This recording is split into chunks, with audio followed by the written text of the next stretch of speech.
სალამი, მოგესალმებით, ვაგრძელებ ჯონ მაკარტურის საუბრების ქართულ ენაზე ადურთას, ეს არის ბიბლიური კითხვები და პასუხები. შემდეგ კითხვა სვავს ცეზარი, რომელიც ყოფილი ნარკომანია და შეგიძლიათ ნახოთ სურათი დავდევი მე და ვიდეოც შეგიძლიათ ნახოთ, ძალიან ვაშკაცი, არ ვიცი, შეიძლება კრიმინალურ სამყაროშიც იყო, ეს არ არის ესეთი ნარკომანი, გაჩხიკინებული და გამხდარი და საოცარია, რომ ესეთი სასწაული მოხდა მის ცხოვრებაში, ჰეროინზე ყოფილა დამოკიდებული. და უნდა თქვათ ლოს-ანჯელესიც სავსეა ხომ მაფიის ყოფილი წევრებით და არა მარტო ჰომოსექსუალისტები, არამედ ნახეთ ნარკომანებიც, მესამე ხდება მე მგონი მე რომელიც აღიარებს ამას რომ გადარჩა და მას აინტერესებს როდის მოხდა ეს გადარჩენა მის ცხოვრებაში. როდესაც მან მიიღო ქრისტე, თუ როდესაც მისთვის ნათელი გახდა, თუ რა იყო სწორი დოქტრინალურად სახარება. და ამას მიაწერს ჯონ მაკარტურს და რობერტ სპროულს, რომელთა მოსმენაც მან დაიწყო. და იმ ეკლესიაში, სადაც პენტაკოსტელებთან 50-იან დადიოდა, ის ძალიან ემოციები იყო სავსეო და დახვდა ხალხი აქეთ იგი დარბოდაო. იცით ხო, ეს ჩვეულებრივი მოვლენა არის გასხოვებული პენტაკოსტური ეკლესიების და მან ემოცია ჭარბობს ძალიან. და ცოტა ადამიანები არასერიოზულად წარმოჩნდებიან და როცა ადამიანი ესეთი სერიოზული მიწერი ცხოვრებიდან მოდის, ის ვერ ეგუება ამას, ვერ იღებს ამას, გესმით?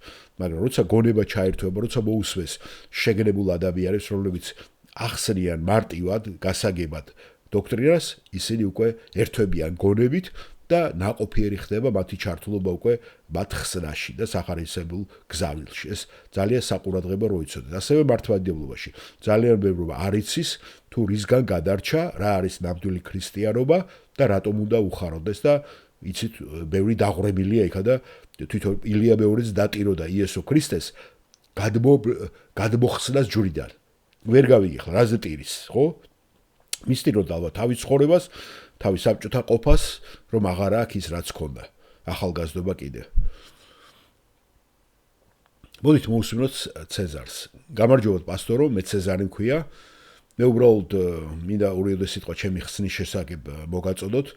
მრავალი წლის განმავლობაში ვიყავ ჰეროინზე ძალიან დამოკიდებული და ყოველთვის მქონდა სურვილი გადაგდება, მაგრამ ვერ ვაკეთებდი. საკუთარი ძალით ვერ მოვახერხე ვერანაირად.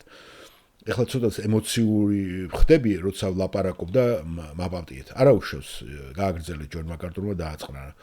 ერთ დღესაც როცა ძალიან დავიღალე, მუხლებზე დავეცი და დავიწყე ტირილი და ღმერთს ვთხოვე. ღმერთო, ჩემ ცხოვრებაზე ვიცი რომ შენ გაქვს კონტროლი და გთხოვ რომ დამეხმარო. თუ შეგიძლია, გთხოვ რომ მიშველო და გააკონტროლო.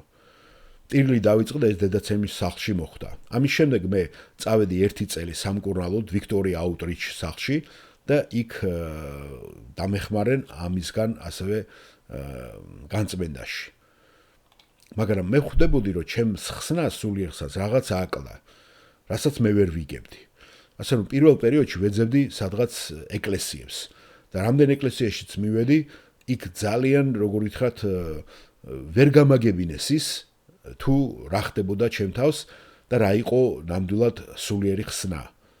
და როდესაც მე შემთხვევით მე მოვყარი ყური რობერტ სპროულის ქადაგებებს, რომელმაც ასევე მე თქვენ ქადაგებებზე მომიყვანა, უკვე ჩემთვის ძალიან ბევრი რამე ნათელი გახდა და იმ ეკლესიებში მე სადაც დადიოდი, სადაც ძალიან ბევრი ემოცია დავინახე, მაგრამ დოქტრინალურად ვერ მიხსნინე თუ რა იყო სახარება და სახარების არსი, ისინი მე დავტოვე მე.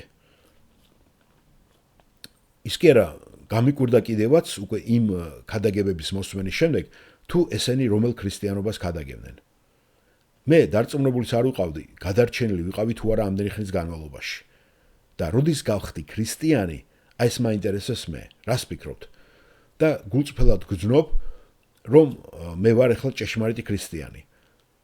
როდესაც ლოცვად წარმოვთქვი, რომ თუ ცოდვაში მე მოვკვდებოდი, აუცილებლად ჯოჯოხეთში მოხვდებოდი. და ეს ყველაფერი ვიცოდი. მაგრამ ეკლესიაში რომელშიც მე დავდიოდი, მე არ მაძლევდა ის ჯანსაღ დოქტრინას. მაგრამ უფალი ბევრ რამეს გადატანაში დამეხმარა. და უკვე 13 წელია მე ჰეროინსკენ არ გამიხედია. და როდესაც აქ მოვედი ამ ეკლესიაში, თქვენ კიდევ უფრო ბევრი რამე ვისწავლე. რომ მისი მადლი, ყველაფერი იყო მისი მადლით, რომ მადლით ვიყავი მე გადარჩენილი. რომ ჩემი დამსახურება არაფერი არ არის. მე ვისწავლე რობერტ სპროულის გზავნილებიდან, რომ ეს არის მადლი, უფასო საჩუქარი ჩემთვის. და ჩემი აღქმა უფლის სიტყვისადმი ახლა უფრო ნათელი გახდა. და ჩემი კითხვა ამაში მდგომარეობს. ბატონო ჯონ, მე როდის გადავრჩი პირველად მაშინ როცა ვიწამე და ვთხოვე იესო ქრისტეს, თუ ეხლა, როდესაც მე უკვე ნათლად ვიცი თუ რა არის სახარება და რა არის სწორი დოქტრინა. კეთილი და პატიოსანი ცეზარ, მე მაგალითად არასოდეს არ მიმიღია ჰეროინი. მაგრამ მე და თქვენ ძალიან ბევრი რამე საერთო გვაქვს და კერძოდ ის, რომ არც მე ვიცი, როდის გადავრჩი. არ ვიცი, როდის იყო ეს მომენტი. მე ვერ ვიხსენე, ვერ ვპოულობ იმ რაღაც განსაკუთრებულ მომენტს, როდესაც ეს მოხდა ჩემ ცხოვრებაში. არასოდეს არ ყოფილა რაღაცა განსაკუთრებული მომენტი, რაიმე დრამატული. მე მქონდა იცით ძალიან ძლიერი ავარია, მაგრამ ამ ავარიამდეც მე მახსოვს, რომ მე ქრისტიანი ვიყავი. ყველანაირი კატეგორიებით. და რო დავსვა კითხვა ჩემ თავს, როდის მოხდა ჩემი აღდგენა, ტრანსფორმაცია, დაბადება, მე ვერ ვიხსენებ ამას. არასოდეს არ ყოფილა რაღაც კონკრეტული დრო, რომ მე ეს ღმერთს ჩემთვის მოეწოდებინა და მე მწოდნოდა ეს. ასე რომ არ ვიცი მე როდის გავხდი ახალი ქმნილება. და ახლა რამდენი თქვენგანი ასწევს ხელს და იტყვის რომ ზუსტად არ იცის როდის გადარჩა. გთხოვთ აწიოთ ხელები. ეხლა ცეზარ, მიდი მიმოიხედე გვერდზე. აი ეს შენი მსგავსი ხალხია. ხედავთ? ისინიც ვერ აკეთებენ ამ მომენტთან იდენტიფიცირებას. ასე რომ არ ვიცი როდის მოხდა ეს. მაგრამ ერთადერთი რამე რაც ვიცი, რომ მე ვარ გადარჩენილი. ეხლა შენ იცი რომ ხარ გადარჩენილი? დიახ, ბატონო ჯონ, ვიცი. სულ ეს არის. აი ეს არის ყველაზე მნიშვნელოვანი. ასე რომ ჩვენ დიდად გაგვიმართლა, რომ აქ ახარ შენ, ეს დიდი სასწაულია. გილოცავ ძმაო, რომ აქ ახარ ჩვენთან. დიდება უფალს. მადლობა თქვენ, ბატონო ჯონ.